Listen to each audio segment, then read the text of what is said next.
What's up everyone, and welcome back to the channel. In today's video I want to talk to you guys about one of the hardest videos I've ever had to make.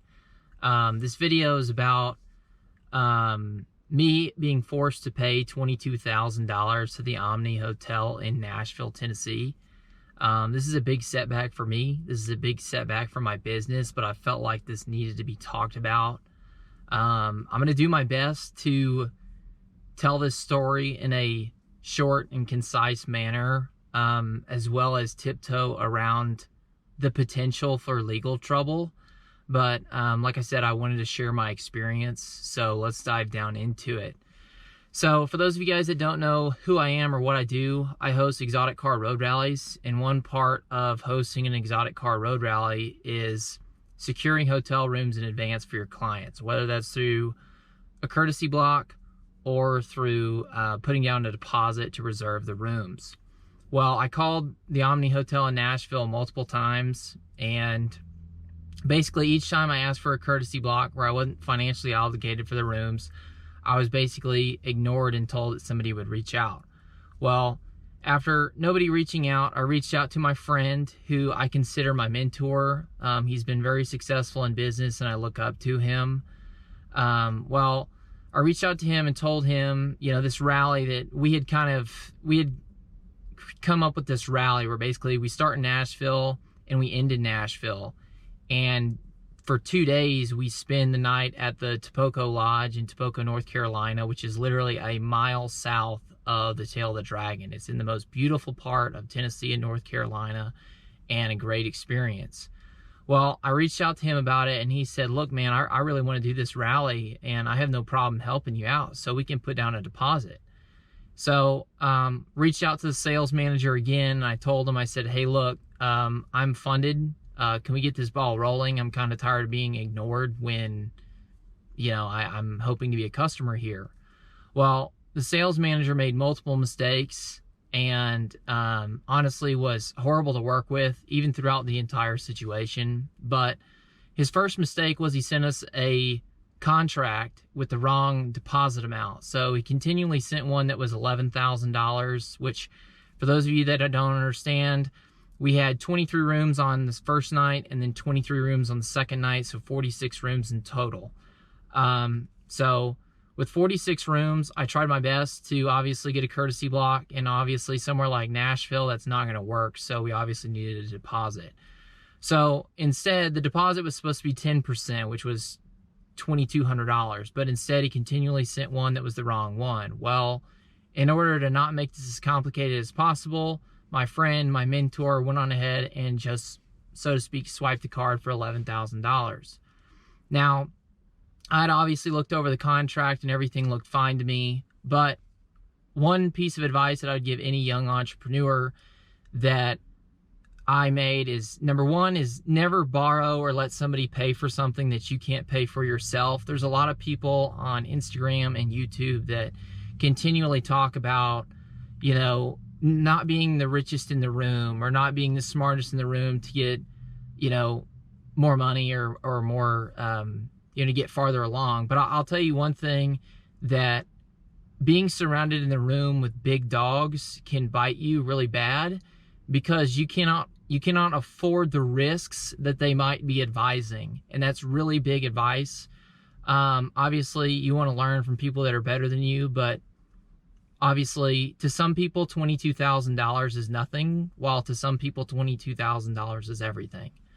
But back to the story, he originally, you know, fronted me the money and everything was good. But the reason why we had 23 rooms was because my friend and my mentor continually told me that we can fill up this event. This is a beautiful event in Tennessee and it's not going to be a big deal. So we reached out to this other hotel, the second hotel, and they had 27 rooms in total, but 23 were available. So I said, we want 23 on this night and 23 on this night. So I had 46 rooms at a different hotel, and I had 46 rooms at the Omni.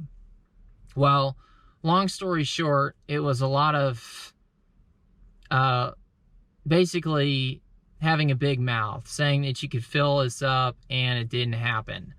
Whether I priced myself out of the market for a rally, I don't think so. I really went all out. Great hotels, valet parking, photos, shirts, restaurants included, breakfast included. I really went all out with this planning, but unfortunately I didn't get enough people to sign up. So I reached out to the hotel and told them that I needed to cancel.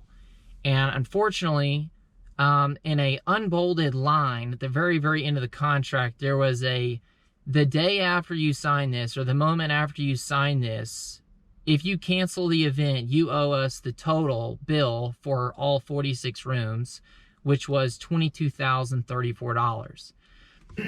Now, I reached out to the sales manager over a month in advance, and where I don't like the sales manager's action was he continually went back to the contract and went back to the contract.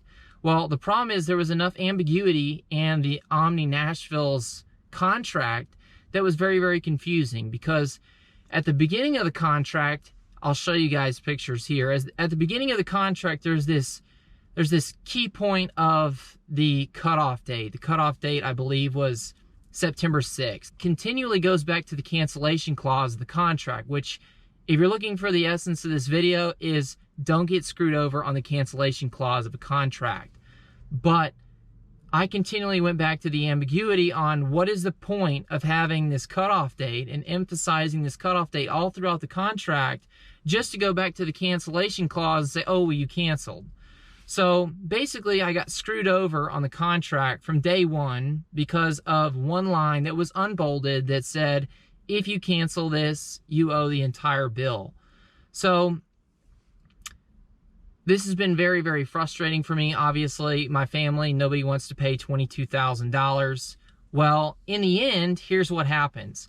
I reach out to the sales manager and start talking to him about, hey, is there any deal we can work out? Right? Well, when I first start reaching out to him, everything is fine. And, he's responding quite frequently and everything's going well. Well, as we're getting closer to the cutoff date, he starts waiting a full day or maybe even 2 days to respond, basically forcing me to the cancellation date or the cutoff date, forcing me to pay, or else I would owe even more. So, the unfortunate part about this whole situation is that by basically being ghosted by a professional in the hotel industry, I'm basically being forced to pay the cutoff date instead of this guy working out on a deal. So in the end, what happens in the end? In the end, the hotel gets a $22,000 check from me, because if I were to go through with the rooms or do the 90% attrition rate, it would have been even more expensive. I think it would have been around $23,000 or $24,000 if I did the rooms, but I paid for, I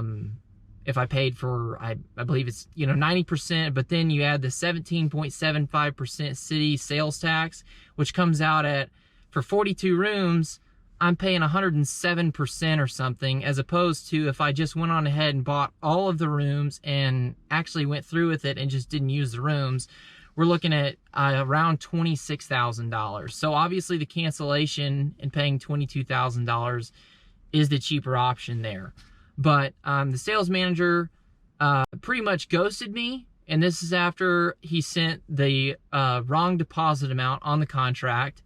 And then the third thing is he said, hey, whenever you pay the cancellation clause, let me know when you sent it, and I'll let you know when I received it. Well, at the very end, guess who didn't send me a, hey, I received your check? It was just cashed out. So 3 strikes on the hotel. Yes, I made a big mistake of biting off more than I can chew, listening to somebody who can afford the risk that I couldn't, as well as putting way too much trust in somebody else without them showing anything for it.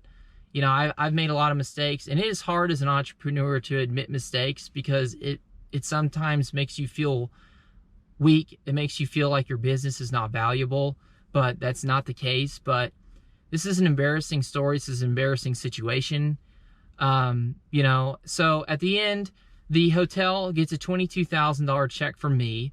My mentor, my friend, gets his $11,000 back from the deposit. I lose $22,000, and then my friend and mentor basically goes to his bank and said, yeah, I never spent that $11,000. I don't have a contract or anything with that.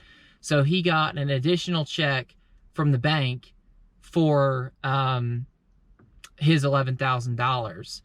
I guess it's a kickback or a credit back to his card or something. But in the end, the hotel ends up selling out the days that we want to be there, when in the contract it basically says that for potential damages, that this is the problem. This is why we're forcing you to pay the cancellation, because of potential damages. So in the end, the hotel makes $44,000. I lose $22,000, and my friend and mentor makes $11,000. So this is a hard video for me to make, but I just want to say that keep your head up. Obviously, there's a lot of lessons in life and in business. And somebody told me, and this is the last piece of advice I'll leave, is not all lessons in life are free.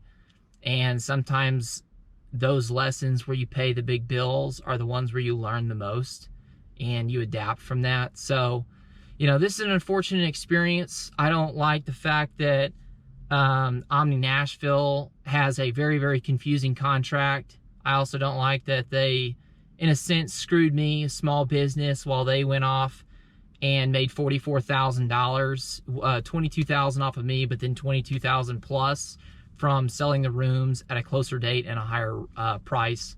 But, you know, you live and you learn. And, you know, I hope I can make that money back pretty quickly, but man, $22,000 sucks, and I'm mad at the hotel, and I probably will never ever stay at an Omni hotel ever again. Thank you guys for watching. Hope you guys have a great rest of your day. Take care, and I'll see you guys on the next video.